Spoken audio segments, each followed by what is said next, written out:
பூனையிலிருந்து வர ஒரு பொருள் எப்படி இவ்வளோ சக்தி வாய்ந்ததாக இருக்கும்? இதுதாங்க பல பேர் எங்ககிட்ட கேட்குற கேள்வி.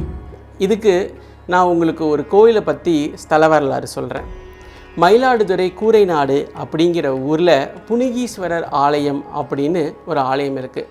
அந்த ஆலயத்தில் பார்த்தீங்கன்னா புனுகு பூனை இறைவனுக்கு புனுகுனால அபிஷேகம் செஞ்சு சாப விமோச்சனம் அடைஞ்சது அப்படிங்கிறது தாங்க ஸ்தல வரலாறு. தட்சன் சிவபெருமானை மதிக்காம யாகம் நடத்தினப்ப அந்த யாகத்தில் தேவேந்திரன் கலந்துக்கிட்டதுனால சிவபெருமானுடைய சாபத்தினால புனுகு பூனையா அவர் பூமியில் பிறந்தார். அந்த பூனை தன்னுடைய புனுகுனால இறைவனுக்கு தொடர்ந்து அபிஷேகம் செஞ்சு இறைவன் அந்த புனுகுனால மனம் மகிழ்ந்து அந்த பூனைக்கு சாப விமோச்சனம் கொடுத்த இடம்தான் இந்த மயிலாடுதுறை கூரைநாடு புனுகீஸ்வரர் ஆலயம் அமைஞ்சிருக்க இடம். இது மட்டும் இல்லைங்க, திருவண்ணாமலையிலையும் கார்த்திகை தீபத்து அன்னைக்கு இறைவனுக்கு புனுகு சாத்தி வழிபாடு செய்வாங்க.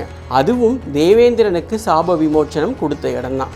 இந்த மாதிரி பல கதைகள் நம்ம இந்தியா முழுவதும் புனுகு சம்பந்தமாக இருக்குது. இது எல்லாமே புனுகனுடைய சிறப்பை நமக்கு சொல்கிறது தான்.